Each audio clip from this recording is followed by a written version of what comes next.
Daftar hadirnya diisi. Terus baik. Assalamualaikum warahmatullahi wabarakatuh.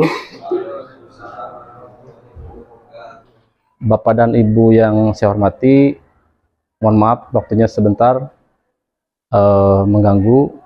Ada sedikit informasi-informasi terkait dengan kombal komunitas belajar ataupun kelompok belajar di SMP 8 ini dengan namanya itu Home Pimpah ya.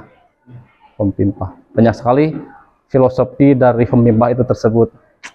Dan puji syukur kehadirat Allah Subhanahu wa taala yang mana pada kesempatan kali ini kita dapat berkumpul walau hanya komunitas di Penjas saja, karena memang Penjas mendesiminasikan tentang menggerakkan kombal di Penjas, tentunya ya harus di Penjas gitu.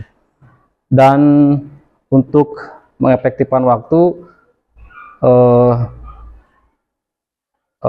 selanjutnya yaitu ada sambutan dari Ibu Tutun selaku Wakasek Kurikulum, sebagai koordinator kelompok kecil dari Kombal Nedeltas Bahagia. Kepadanya dipersilahkan. Depan, Bu.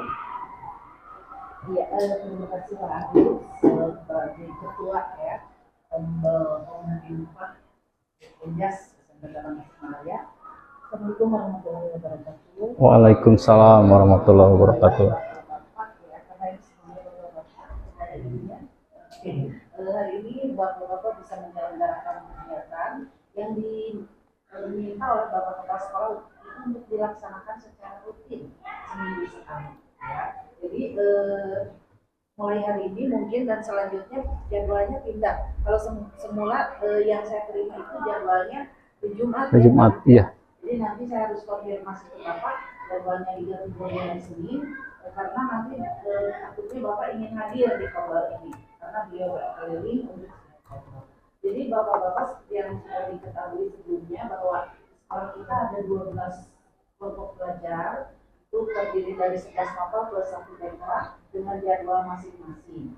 Kenapa dibentuk kombal? Karena memang banyak sekali manfaatnya. Tujuan akhirnya tetap ya, tujuan akhirnya itu untuk peningkatan kompetensi siswa. Jadi untuk perbaikan kita di dalam kelas, caranya dengan memperbaiki kinerja gurunya. Yang perlu Bapak-bapak pahami sebelumnya bahwa di dalam kombal ini kita nggak usah pergi jauh kemana-mana membahas teori ini itu. Kita refleksi saja pembelajaran Bapak-bapak di kelas atau di belakang, itu kira-kira ada kendala apa yang dihadapi, sampaikan kepada rekan-rekan sebagai refleksi kita, dan nanti diharapkan ada masukan dari teman-teman. Oh, kalau di kelas saya ketika ada kendala seperti itu, solusinya ini, gitu. Jadi saling berbagi. Dan itu berlaku untuk semua orang ya, artinya yang ada di komunitas ini, silakan untuk merefleksi pembelajarannya sendiri, kemudian nanti diminta teman-temannya untuk memasukkan dan memberikan masukan gitu ya, sehingga diharapkan dengan terjalinnya komunikasi yang baik itu kita nanti bisa mendapatkan solusi yang terbaik untuk kendala-kendala yang kita hadapi. Itu saja sebenarnya. Kemudian sebenarnya kalau mau bicara tentang tujuan dan manfaat itu banyak sekali. Insya Allah nanti kita sedang susun programnya, di-share ke setiap kombal, akhirnya nanti ke 12 kombal itu kita share programnya seperti apa, supaya semua kombal sepemahaman gitu ya. Yang sampai yang Penjas mah perginya kemana, yang lain perginya kemana gitu. Karena memang kombal ini kan komunitas belajar di sekolah yang kecil-kecil saja. Beda cerita kalau nanti kita bicara tentang kombal Nedeltas Bahagia misalnya yang skala besar, nah itu mungkin kita bisa membahas yang lebih luas lagi, yang berlaku untuk semua kombal. Kalau di kombalnya sendiri aja yang Penjas saja. Rupanya itu saja tadi terus sampaikan. Selamat beraktivitas untuk Bapak-Ibu semua. Mudah-mudahan setelah selesai, sekecil apapun ada pencerahan yang kita. Terima kasih. Assalamualaikum warahmatullahi wabarakatuh. Waalaikumsalam warahmatullahi wabarakatuh. Saya ucapkan terima kasih kepada Ibu Tutun selaku Wakakurikulum, juga sebagai koordinator tim kecil dari Nedeltas Bahagia, komunitas Nedeltas Bahagia.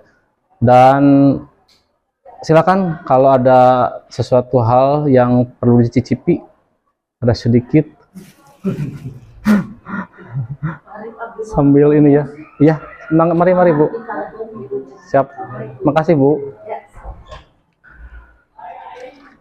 Sekaligus juga nanti di yang tulisannya bagus ya Pak.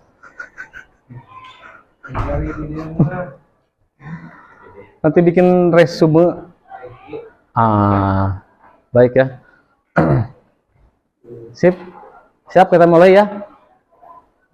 Baik, rekan-rekan semua, teman-teman semua.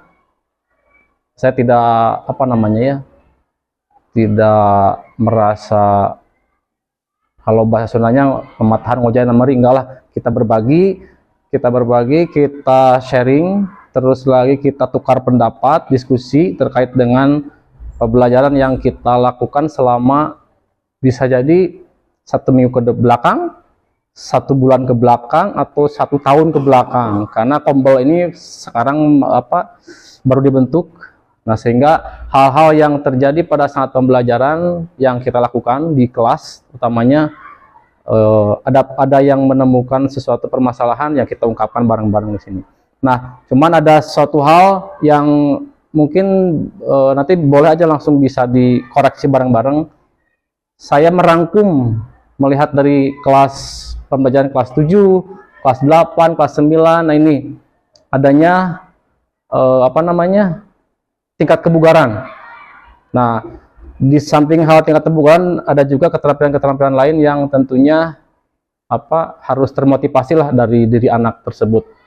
Nah, saya masukkan ke dalam rencana tindak lanjut dalam menggerakkan komunitas belajar yang ada di SMP 8. Tentunya namanya itu Home Pimpah untuk ini.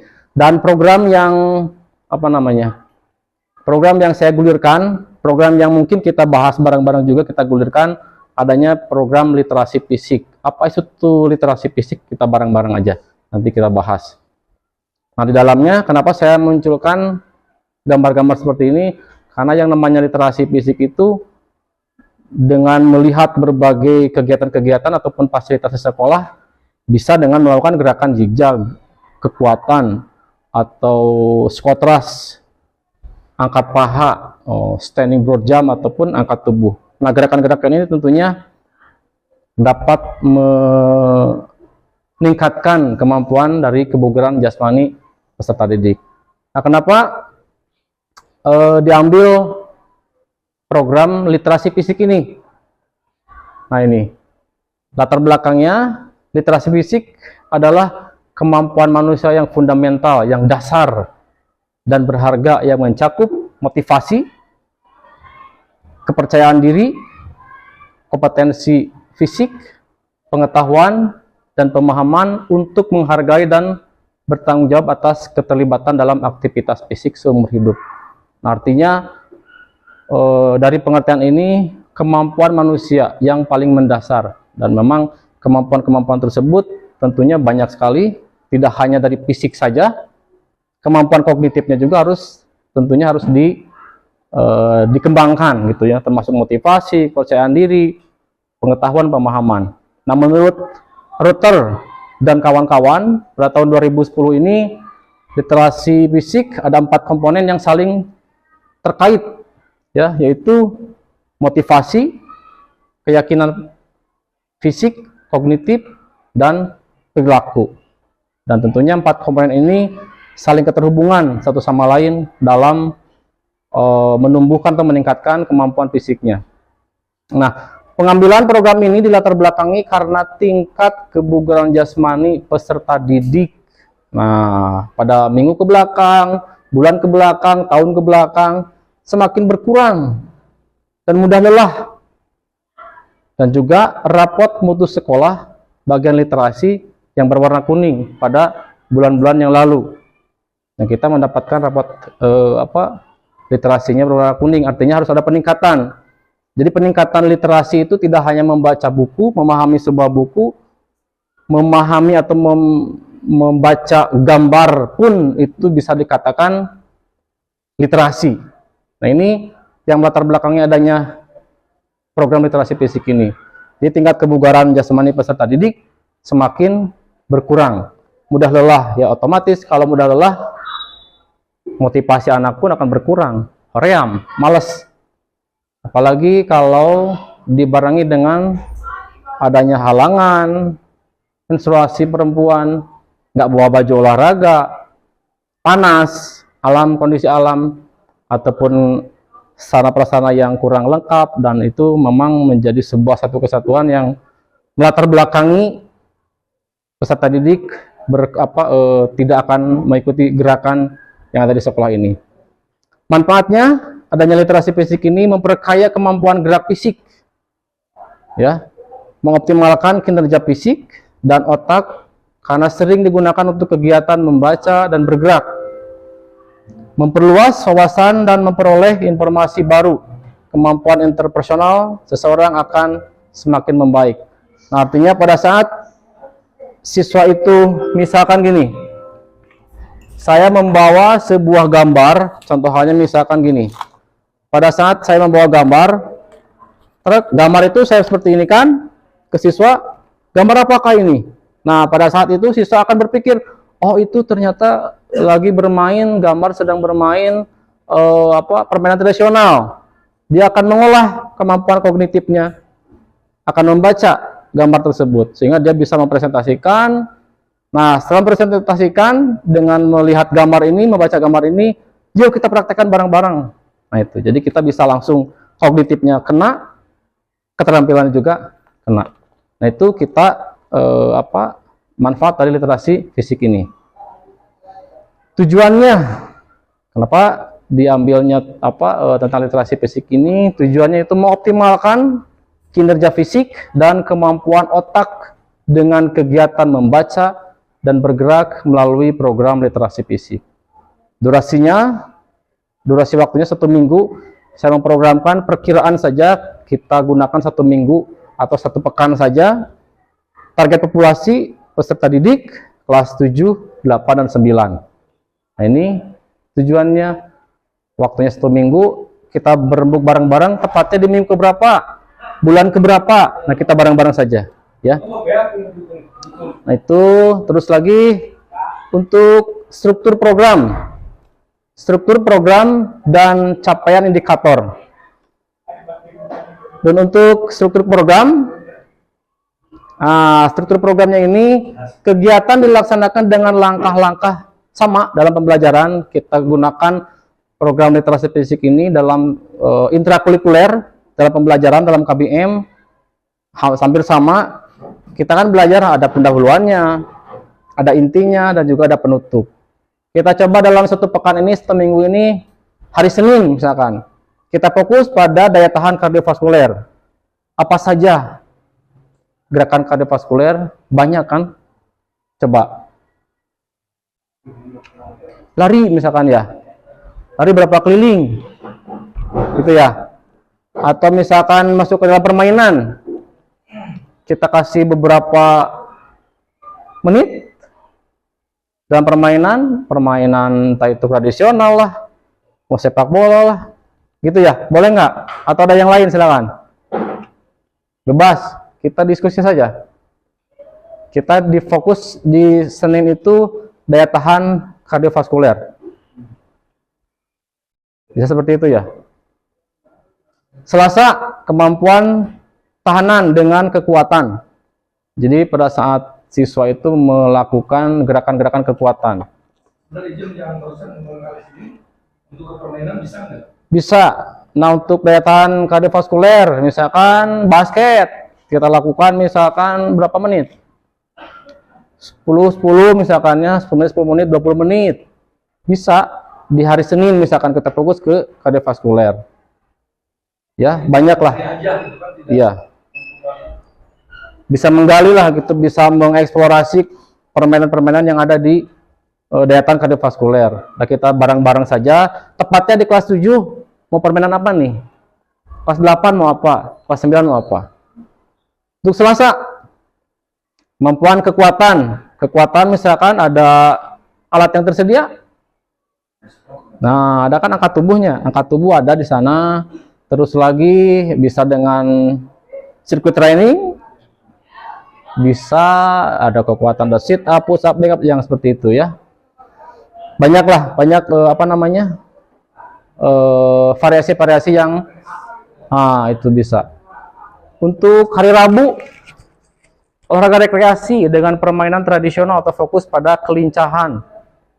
Seperti tadi kelincahan bisa dengan jigjag atau bermain kucing-kucingan, boy-boyan, gobag sodor, terus sekarang bola beracunnya.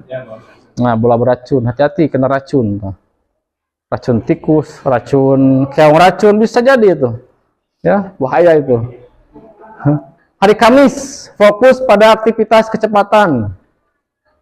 Kecepatan apa saja nih? Gerakan kecepatan. Seteran. Apakah kecepatan? Ataukah kelincahan? Ya, paling ke sprint, paling bisa juga dengan bermain bisa. Ya, dengan berlari sambung atau apalah gitu ya, yang berbau aktivitas dengan kecepatan. Ya. Hari Kamisnya ini. Untuk Jumat, olahraga massal dengan senam aerobik. Nah, ini kita bersenam-senam ria lah untuk hari Jumat. Nah, saya itu pengennya di hari Jumat itu memang jadi sebuah pekerjaannya. Syukur-syukur misal hari Jumat itu terus dengan kegiatan istighosah PAI. Tapi kalau misalkan 2 minggu sekali, 2 minggu PAI, 2 minggu olahraga massal senam, itu lebih bagus lagi dikolaborasikan gitu. Jadi ada kegiatan jamaah fisiknya dan juga ada kegiatan senam aerobiknya ini. Ya. Capaian indikatornya apa sih yang diinginkan dari ini? Nah, ini keterampilan motorik untuk memaksimalkan kinerja fisik. Jadi seluruh komponen yang ada di sana kita maksimalkan dengan kinerja fisik ini. Kebugaran jasmani, pemahaman terhadap kesehatan dan aktivitas fisik. Nilai karakter ada di dalamnya ya, kerjasama, gotong royong, dan kemampuan sosial emosional. Ini. Pelaksanaannya, kapan sih kita pelaksanaannya? Seperti halnya tadi, kita lakukan dalam 1 minggu. Kita coba minggu keberapa, kita bareng-bareng saja nanti didiskusikan. Dan dilaksanakannya bisa jadi di intrakurikuler pada saat pembelajaran. Di intrakurikuler atau kokurikuler. Kokurikuler bisa dalam pengayaan ya.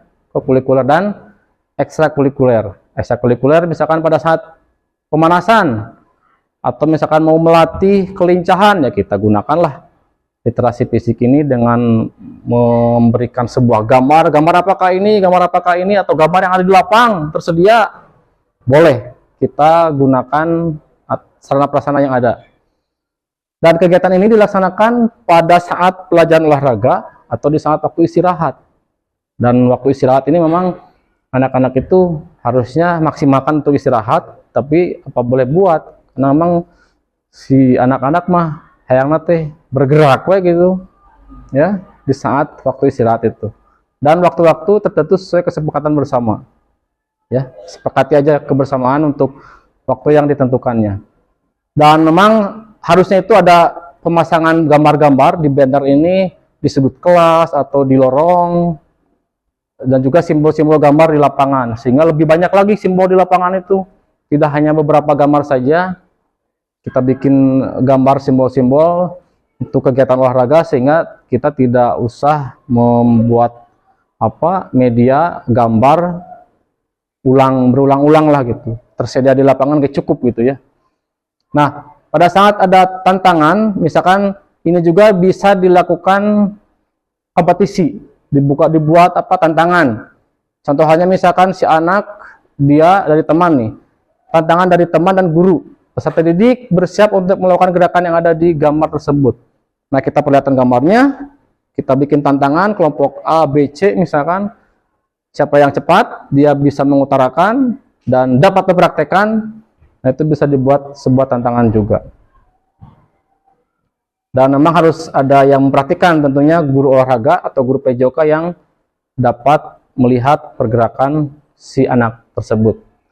Dan kegiatan literasi literasi fisik ini bisa juga dilaksanakan dengan kompetisi yang seperti tadi diutarakan, setiap perwakilan kelas untuk unjuk kemampuan kebugarannya dengan berliterasi gambar, simbol, atau tantangan yang diberikan secara langsung dipraktekkan sehingga siswa tereksplorasi kognitif dan beserta psikomotornya.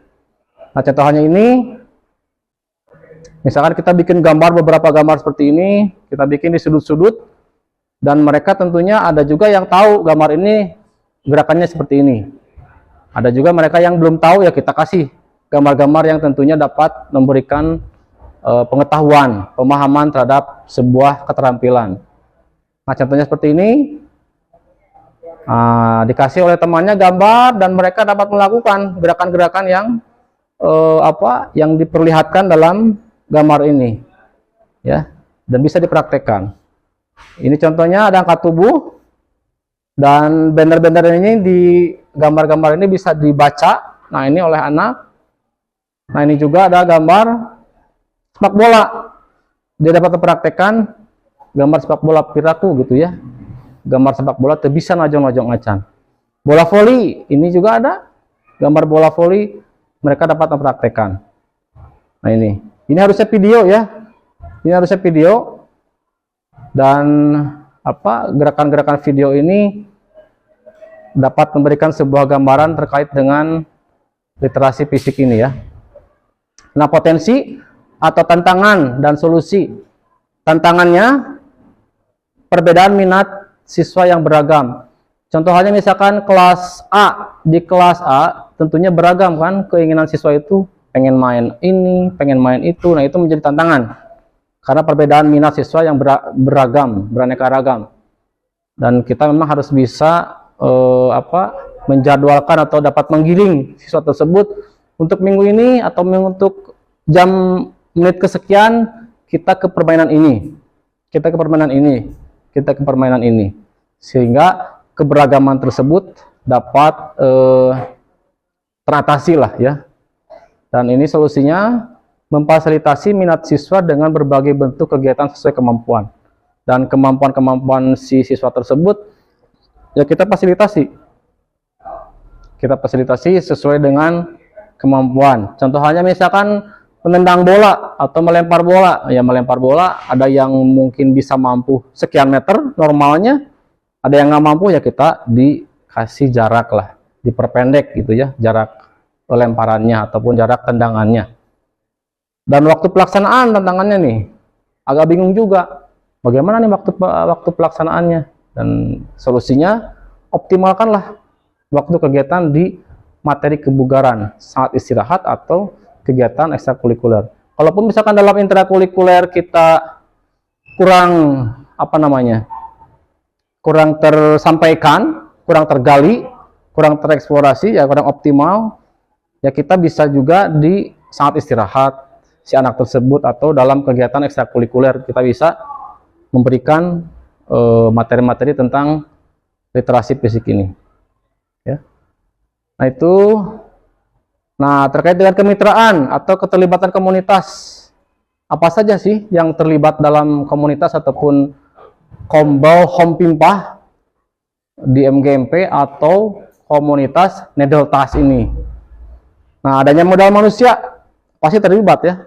Modal manusia, ada kepala sekolah yang tentunya mereka kepala sekolah ini dapat memberikan izin untuk kegiatan ini, ada rekan guru, ada murid ataupun objek yang kita laksanakan, serta orang tua murid. Dan memang kegiatan-kegiatan ini kalau misalkan dilaksanakan di ekstrakurikuler, tentunya ya harus ada izin juga dari orang tua. Modal fisik, adanya lapangan olahraga, ada tersedia. Terus sudut ruang kelas ada, lorong kelas ada. Jadi kegiatan kegiatan ini, program ini bisa di lapangan olahraga, bisa di ruangan kelas, dan juga bisa di lorong. Kita bisa menyesuaikan lah ya. Dan juga kegiatan ini harusnya ada sedikit perbantuan dari dana bos ataupun dari siswa. Untuk apa? Ya untuk kita buat sebuah gambar lah, ngeprint gambar atau mencetak gambar, ataupun misalkan hadiah-hadiah yang tentunya bisa menjadi motivasi bagi siswa. Dan modal sosial, koordinasi dengan kepala sekolah, Wakasek, serta orang tua siswa. Dan upaya penempatan murid ini, siswa memilih gambar, pelaksanaannya nanti ya, siswa memilih gambar, kegiatan yang sesuai dengan kemampuan masing-masing. Terus siswa melakukan kegiatan yang meningkatkan kebugaran jasmani. Dan siswa melakukan kegiatan tanpa mengalami kelelahan yang berlebihan. Dan memang karena hanyut dalam kegiatan aktivitas, dan memang si siswa ini karena kita juga senang, seru, siswa tidak tahu kemampuannya dan fisik yang kita laksanakan, siswanya itu mengalami kelelahan. Nah, jangan sampai lelahnya itu sangat berlebihan, kasihan lah. Jadi kita sewajarnya saja, hari Senin hari Selasa dan sampai Jumat ini. Nah, setelah kita melakukan program yang kita laksanakan, kita buat rencana evaluasi. Setelah kita 1 minggu melaksanakan, nah siapa sih yang akan mengevaluasi? Contohnya misalkan kepala sekolah melakukan monitoring jalannya kegiatan program. Nanti pun saya akan laporkan kegiatan Kombol atau programnya ini saya serahkan ke Bapak Kepala Sekolah, dan tentunya Kepala Sekolah ini akan memonitor jalannya kegiatan program. Dan indikator keberhasilan yaitu meningkatnya kebugaran jasmani. Tentu saja. Karena kalau jasmaninya meningkat, ya otomatis lah mereka itu yang minimal sakit yang kecil-kecilan mah akan terhindar lah ya, kalau bugar mah gitu. Keterampilan motorik, pemahaman kognitifnya, nilai karakter, serta kemampuan sosial emosional. Dan evaluasi ini melakukan observasi. Kita lakukan observasi ke dalam ke kelas-kelas. Observasi, refleksi, atau kuis tentang kesehatan, survei kepuasan. Nah, bagaimanakah contoh misalkan kita beri wawancara, gimana atau misalkan cek denyut nadinya, bisa juga seperti itu. Cek denyut nadi pada saat dia diam, pasif, dan juga kita cek denyut nadinya pada saat dia bergerak. Nah, kita cek, atau dengan wawancara juga, bagaimana untuk sekarang, apakah kalian lelah dalam aktivitas atau misalkan biasa-biasa saja. Nah, ini bisa dilakukan dengan wawancara atau diskusi dalam kelompok di kegiatan intrakurikuler. Kita bisa diskusi dengan siswa juga, apakah kegiatan-kegiatan yang kita lakukan bermakna enggak, peningkatan gitu ya. Kalaupun misalkan enggak ada peningkatan, ya nggak apa-apa. Artinya harus ada evaluasi, harus ada tindak lanjut lagi terhadap program yang kita laksanakan. Dan pelaporan dan tindak lanjut dari mingguan, dan kita bisa melaporkan tindak lanjut itu mingguan, evaluasi dan pengembangan program. Nah, itu barangkali terkait dengan program dari komunitas yang kita laksanakan. Nah, barangkali silakan teman-teman sekalian, kalau ada kendala di di kelas, silakan munculkan saja. Seperti hanya tadi kelas A mau diambil video, ternyata memang mereka kurang begitu bersahabat lah gitu ya, sehingga videonya harus diulang lagi ya gitu ya Pak ya. Mohon maaf Pak. Nah, itu silakan barangkali dari teman-teman sekalian, kalau ada suatu hal yang Pak di kelas ini mah ada yang kurang berolahraga, kurang melakukan olahraganya, kurang maksimal, ada yang punya penyakit ini, di kelas 7 utamanya ada nggak Pak Rizky? Beberapa kelas yang anak tersebut mempunyai penyakit yang agak berat, kayak misalnya mah akut. Ada yang kelas 7 ini bocor jantung. Hah? Bocor jantung. Allah. Termasuk ada kelas 7 ada 7K. punya penyakit jantung. Solusinya apa? Nah, kalau misalkan untuk ini, barangkali dari teman-teman yang lain, dari kelas ini ada yang siswanya 1 atau 2 atau hanya beberapa orang? Kalau untuk yang penyakit berat hanya kelas 7 1 orang, kelas 7 pertama ada 2 orang. Barangkali ada solusi yang jitu, harus dibagaimanakan nih kalau ada kelas yang seperti itu? Apakah kita samakan? Udah jebrot samakan aja di lapang.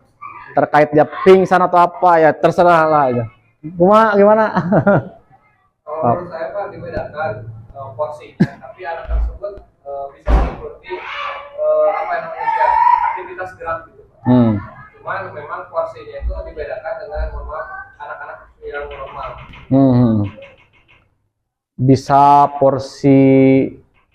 Bisa misalkan pada saat pemanasan dia mungkin bisa jalan. Ya, tapi kalau lebih bagus aktivitasnya bareng gitu ya, pakai baju olahraga semuanya. Jadi dia tidak memisahkan, tidak eksklusifnya, mengucilkan diri, kasihan juga. Ya bagus juga Pak Gilang seperti itu. Kita bareng-bareng misalkan pemanasan, cuman porsi beban yang diberikannya lebih ringan gitu ya. Dribble, yang lain lari, ya dia mah jalan aja. Intinya dia dapat bergerak lah ya, mengikuti pembelajaran atau materi itu.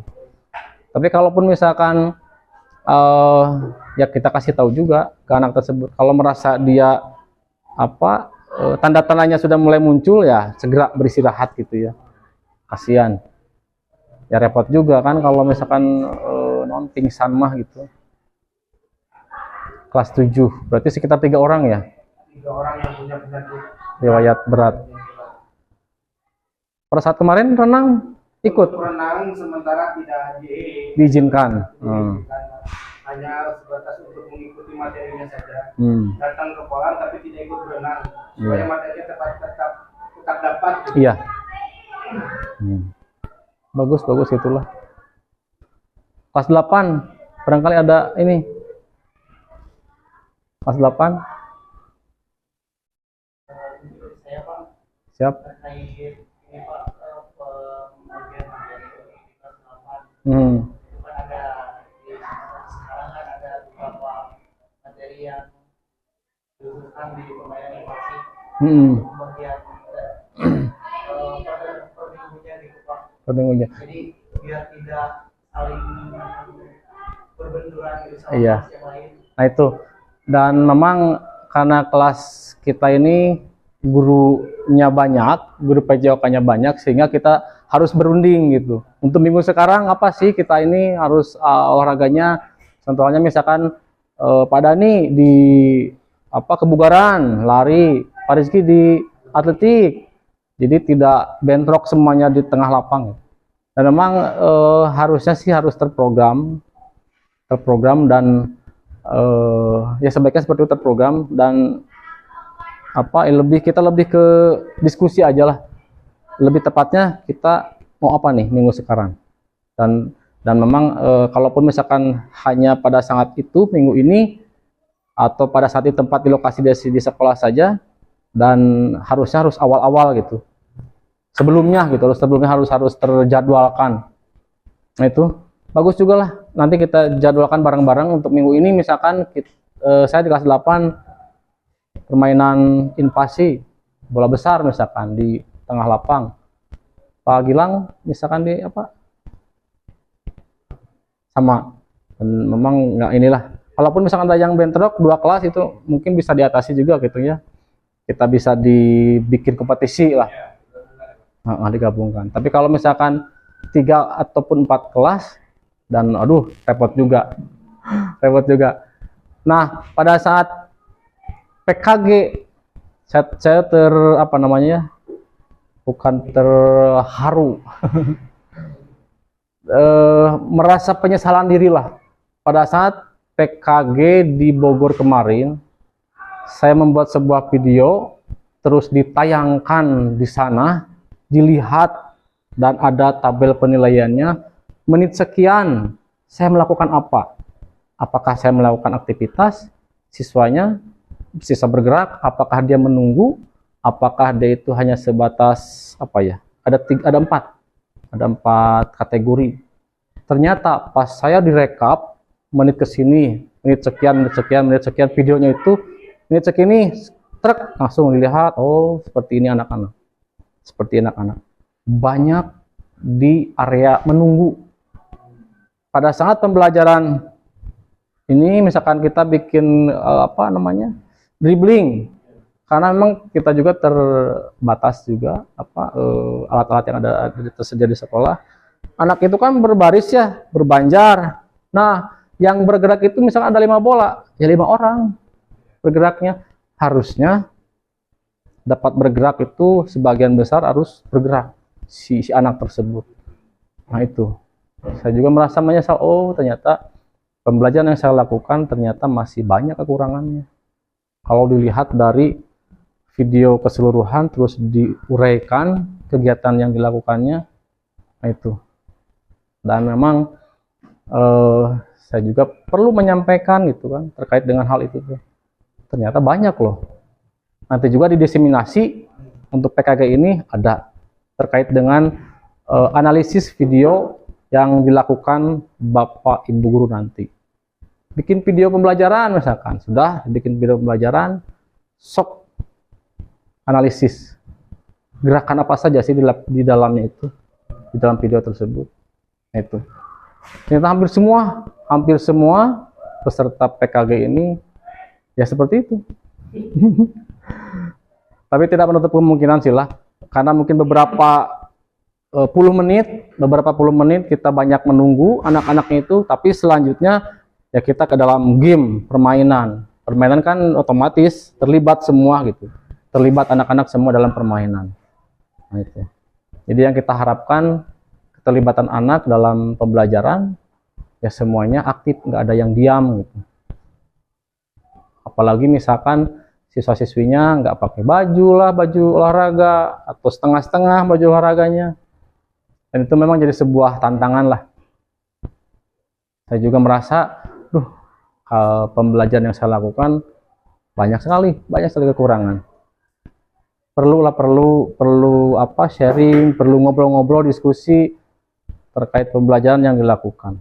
Begitupun perencanaannya di modul perlu sekali, dan kita sepakati aja lah pada saat pembelajaran. Nah, keinginan mungkin dipenjas pada saat pembelajaran, siswa-siswinya itu bawa buku. Kita sepakati bawa buku tulisan ataupun ada buku paket, bawa ke lapang di menit pendahuluan gitu ya, bawa buku, kita bareng-bareng bagaimana pengetahuan yang dia mampu terkait dengan materi itu. Atau misalkan pada saat dia bawa buku catatan terus buku paket, harus ada board juga, ada whiteboard, kita terangkan dulu di sana.